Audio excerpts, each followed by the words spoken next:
Hoje nós estamos no 5º dia da Semana da Família, e hoje é importante recordar que este 5º dia não tem um tema específico.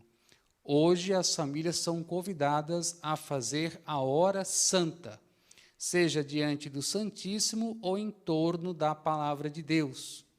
Como estamos na pandemia e não temos como estar no santuário e nas igrejas para adorar o Senhor no Santíssimo Sacramento, então somos convidados a estar em torno da presença de Cristo, que também se faz na palavra. E aí, então, tomei a liberdade de trazer um tema que está aqui no próprio Evangelho, que é o tema do perdão. Família é lugar de perdão e de reconciliação. Isso é muito importante. A nossa casa se tornar um lugar de perdão e de reconciliação.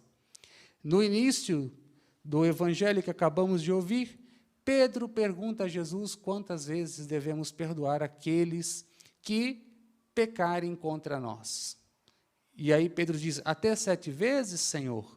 E aí Jesus diz, não somente 7 vezes, mas também 70 vezes 7. O que isso significa? Significa que todas as vezes nós devemos perdoar aqueles que pecam e que ofendem o nosso coração.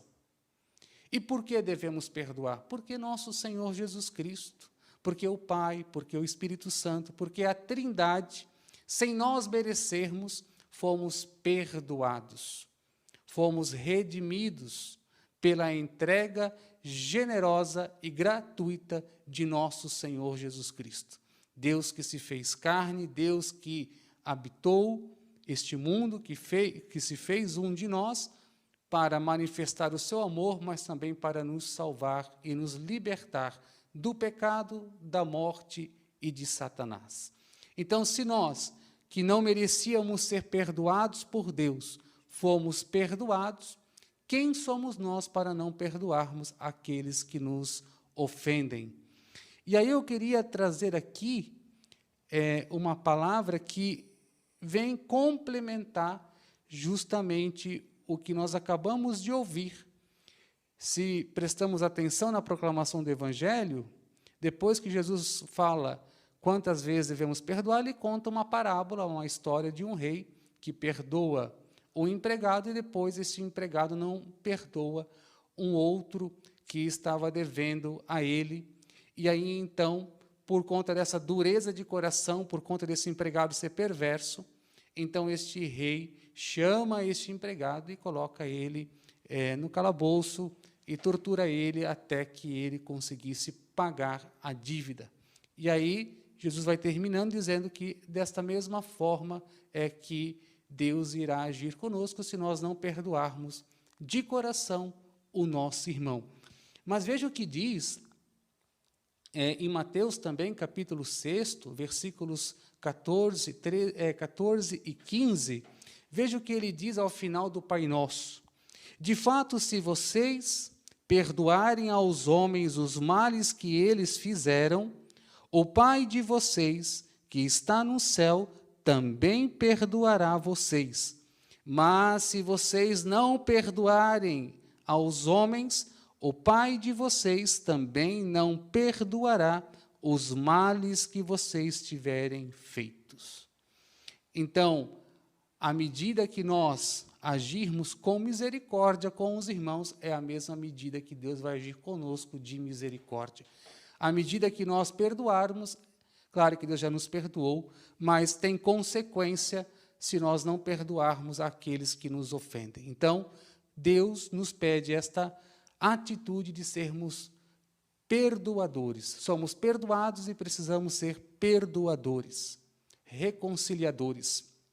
E aí, então, eu quero aqui dar alguns passos para que nós consigamos perdoar aquele que, porventura, nos ofendeu. Quais são os passos, Padre, para que eu possa realmente perdoar de coração o meu irmão, talvez o meu marido, a minha esposa, os meus filhos, os meus pais, os meus parentes, ou até mesmo um colega de trabalho, enfim. Primeiramente, O perdão é uma decisão. Eu tenho que querer perdoar.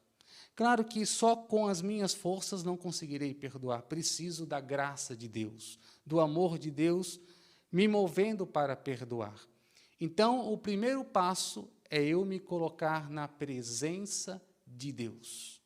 Pedir as luzes do Espírito Santo, me abrir diante da presença do Senhor, deixar o seu Espírito me iluminar, deixar o seu Espírito, que é esta água viva, me lavar, me purificar de todo ressentimento, de toda mágoa, de toda dor, deixar com que o Espírito Santo vá trabalhando dentro do meu coração. Este é o primeiro passo, me colocar na presença de Deus e clamar o Espírito Santo. Mas, para que eu possa me colocar na presença de Deus, então eu dou uma sugestão. Se assim você quiser, não necessariamente precisa fazer. Você pode se sentar, colocar uma cadeira que vá representar aquela pessoa que lhe ofendeu, e uma outra cadeira que vai representar a presença de Deus. Talvez sobre aquela cadeira que vai representar a presença de Deus, você coloque ali um crucifixo, coloque ali a imagem do Sagrado Coração de Jesus, algo que simbolize a presença de Deus. E ali na outra cadeira, talvez também algo que venha a lembrar aquela pessoa. Então, você vai se colocar na presença do Senhor, vai pedir o Espírito Santo, e aí você vai começar a colocar a pomada do perdão no seu coração. Como nós temos que colocar medicamentos, pomadas nas feridas que nós, às vezes, temos por conta de um tombo, porque caímos de bicicleta, ou porque tivemos um corte, então precisamos fazer curativos diários, assim também você vai fazer curativos diários no seu coração, colocando a pomada do perdão no seu coração. Mas, para que você coloque a pomada, é preciso se colocar na presença de Deus, porque essa pomada não é qualquer pomada, é a pomada do amor de Deus que cura o nosso coração de todo ressentimento e de toda mágoa. Então, me coloquei na presença de Deus. Segundo passo é eu pedir perdão para Deus, porque eu, com os meus pecados, eu ofendo a Deus. Então, eu peço perdão para Deus. Terceiro passo, eu vou pedir perdão para mim, porque eu preciso também me perdoar. Então, eu peço perdão para Deus, segundo passo. Terceiro passo, eu peço perdão para mim, diante das culpas que eu carrego e assim por diante. Quarto passo, eu vou, então, pedir perdão para aquele e dar o perdão para aquele que me ofendeu. Se eu ofendi, eu peço perdão. Se eu fui ofendido, eu dou o perdão. E depois deste processo de colocar a pomada no coração, então você vai louvar a Deus, agradecer a Deus pela sua vida, vai agradecer a Deus pela misericórdia que o Senhor derrama sobre a sua vida e na vida do seu irmão, e também vai louvar pelo seu irmão. Por que é importante louvar pela vida do seu irmão?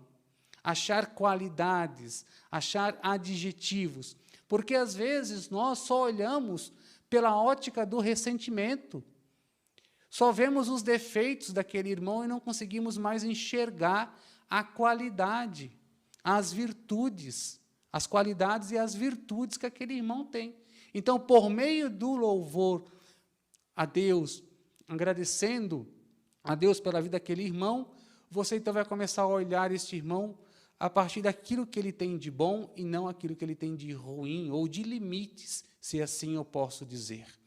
Então, repetindo, primeiro passo, me colocar na presença do Espírito Santo. Segundo passo, é eu pedir perdão a Deus, também pedir perdão pelos pecados daquele meu irmão, também pode ser.